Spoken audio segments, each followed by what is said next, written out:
Alright, so this is going to be a review of The Rising of the Shield Hero Volume 9.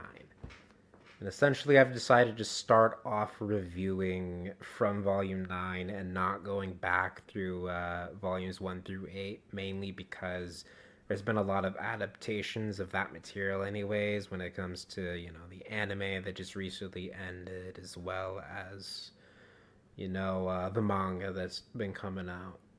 And essentially, all of that's been hashed enough to where it's out in the open and people are generally going to understand what's going on.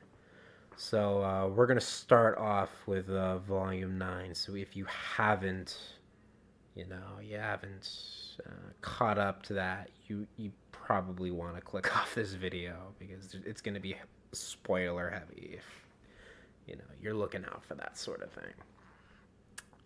But, anyways, essentially the volume starts off with our heroes in Glass's world. That'd be Naofumi, Raftalia, Philo, Rashia, essentially all of them. You know, and what they're doing is fighting a wave in Glass's world, and the main enemy in that wave is takes on this kind of elephant-like qualities, and they take that down relatively easily.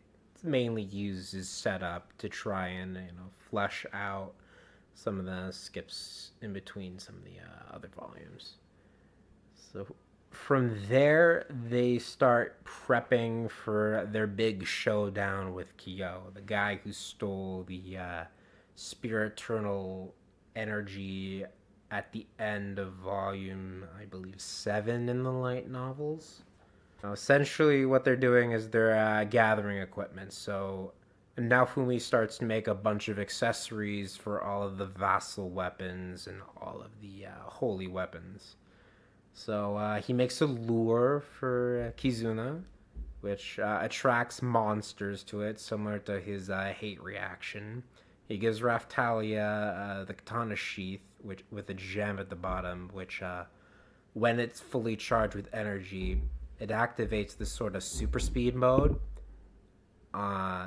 when she draws the sword, and it allows her to basically go into a berserker mode and just do a bunch of crazy stuff. But it only lasts, I'm gonna say, a couple seconds. He gives Glass a fan accessory that produces a light bolts when she swings her fans. He gives La'ark an accessory on his scythe that basically it charges it up with energy and it makes it more powerful when it swings. And then for himself, he makes an accessory that actually works in tandem with his shooting star, or if you're familiar with the anime, it's the meteorite shield. And what it does is that when that shield breaks, it essentially uses the broken shield parts as projectile weapons, which further enhances that shield. So that's very nice because that's one of his main shields that he uses in combat. So from there, what happens is one day this young gal named Yamugi shows up at Kizuna's, I guess, house. And essentially, she acts as just like a loyal right hand supporter of Kyo. And she shows up with this copy of the legendary sword that Ren was wielding in the last world. And it was basically made from this monster and a bit of the spirit turtle energy. And essentially, it's like a failed recreation, similar to how the priest had like a replica of all the holy weapons. Except this time, it's just a single weapon and it's highly unstable. Like, after a few minutes of fighting with the gang, the sword essentially blows up, but they were able to separate it from her, so she is perfectly fine. But she's still, brainwashed by Kyo, so they got to deal with that. But at the same time as that attack's going on, essentially Kyo sends what Naofumi calls trash to his companions on a suicide mission as well. And their goal is to register the country that they're currently in's dragon hourglass, so that he can warp an entire army and just take everybody out and control all of the spirit turtle energy for himself. Because currently, that's Naofumi's goal, is to get the spirit turtle energies back from him. So obviously that fails, and now it's time to like really start to move forward and come down to the final showdown with Kyo. And they do that by essentially stocking up on a bunch of new armor and swords.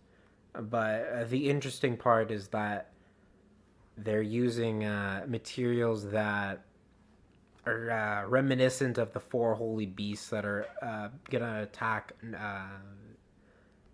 I guess you call it the original world, but Naofumi's not from that world, so we're just gonna go with original world for now.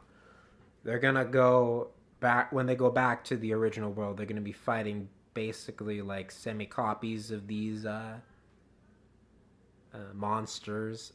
It's the spirit turtle, but obviously different. But I digress. So the point is that they're gathering materials from what they call the black turtle, the vermilion bird, the white tiger, and the Uzure dragon.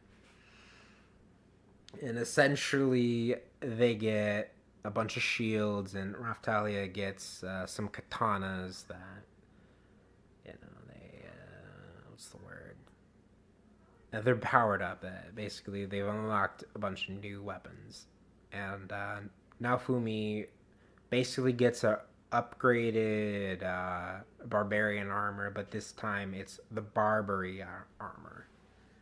And it has a bunch of elemental resistances to it, but it's also cursed, so nobody else would be able to wear it except for Naofumi, because he has such a high defense rating, that the curse, which essentially crushes any wearer of it, it doesn't affect him, so he can basically withstand it, and it's almost well suited for him. But moving on, they start going towards Kyo's hideout, which is like in this like misty kind of forest, but it's like a western mansion. And essentially, through trial and error, they get there, and they find out that Trash 2, the guy who was going to be the chosen katana hero, as well as Albert, who was the mirror hero, both from Glass's world. They're dead, obviously, but they're under control of Kyo via this sort of like reanimation, almost homunculi kind of alchemy. So obviously that's pretty powerful stuff. And, they fight the group, but it's not enough. And just when they're about to, pull out the stuff and kill Kyo, essentially pulls out this like crazy trump card where he's able to start a wave. It just comes out of nowhere, and that teleports everybody except for like who you would expect: Naofumi, Raftalia, Rishia, Philo, and Rafchan out of the room. And essentially they are, they're struggling. But because Kyo does that, the levels that the gang had prior to crossing over into the other world get added onto their current levels. So their levels are essentially 76 plus 75 as is written out. And that adds up to like 150, so they're pretty powerful, and it's a gambit that Kyo takes, because he also gets a little bit of a bump. But what happens is that Malfumi uses what's called all sacrifice aura, which is he actually wasn't trying to cast that. He was trying to cast all liberation aura, like he did with Osts at the end of the I think it is volume 7. And what ends up happening is that it gives a boost in exchange for like 3 sacrifices. So what ends up happening is that Naofumi, Raftalia, and Philo are chosen as sacrifices, and they all get a bunch of boosts to their stats, which allows Naofumi to use the whole energy blast that he has access to from the Spirit Turtle Heart Shield, and that eventually is able to take out Kyo. But the sacrifice aspect of the move works like the blood offering or the Blutoffer, and essentially knocks all 3 of their stats down to like 30%, which is it's a major drawback. And from there, obviously they won, so they recollect the Spirit Turtle energy. And when they're about to go home, it turns out that Raftalia actually can keep the katana vassal weapon, so she leaves with it. And she's able to use that in the next world. So, standout character of the volume, I'd say, is Arisha, because she was surprisingly critical in defeating Kyo, both pre and post wave. Because despite having really low stats, that actually worked to her advantage because of some of the crazy moves that Kyo was doing with all the tricks up his sleeve that he just kept coming out with, like just crazy trump cards, one after another. And she basically got him through the fight, which is gonna essentially set up basically her growth moving forward. I think she's going to be a really key player, even though right now she has some fairly low stats. So, prediction time.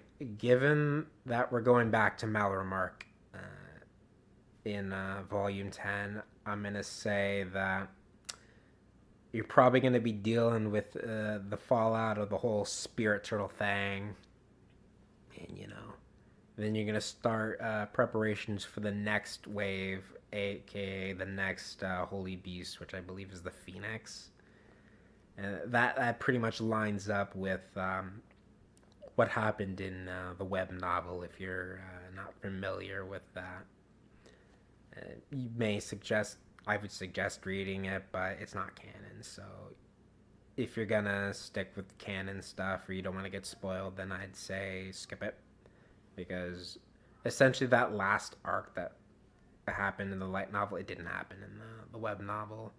But I only know up till what is going to be in, I think, volume 16. So I have some insight on what's going to happen, but without revealing too many spoilers, a lot of what this arc, this Kyo arc, in the other world is going to do for the rest of the story is probably going to be interesting because of this whole concept of adding levels because you've been to a different world. So that's going to potentially boost Naofumi even higher than the other heroes down the road, as well as everybody that was with him. In addition, it introduces this concept that otherworldly vassal weapons can potentially invade other worlds. So we're going to be potentially seeing even more crazy vassal weapons than we might have seen. And that's going to dramatically affect, the furthering of the story. But with that, I think that's going to be an end to this review. Leave your thoughts down below. I try to read as many comments as I can. And, have a good day. Check out another review if you feel inclined.